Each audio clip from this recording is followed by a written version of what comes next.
In Albany, many advocates gathered at the state capitol today, calling on lawmakers to stand in solidarity with immigrant communities. WENY's Capitol correspondent Elise Klein tells us about legislation surrounding this issue.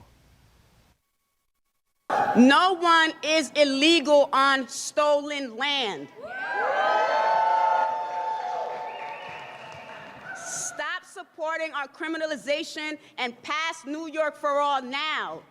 The New York for All Act intends to ensure appropriate use of state and local resources by limiting state and local resources for immigration enforcement purposes. This is one of several bills advocates rallied for in Albany today. Another bill called the Access to Representation Act intends to establish right to legal counsel in immigration court. Some Democrats say at a time when progress seems non-existent from federal leaders on immigration policy, it's up to the state to take action.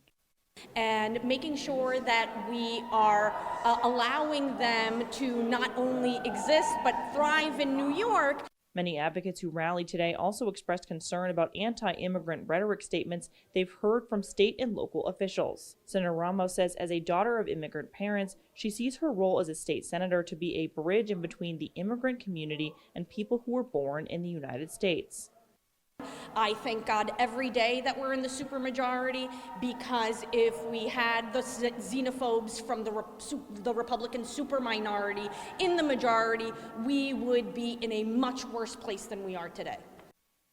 Some Republican leaders deny making anti-immigrant statements and argue it is not the state's responsibility to take on the cost of the migrant crisis.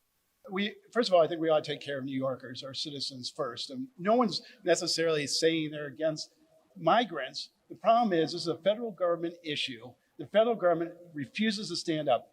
In Albany, Elise Klein, WENY News.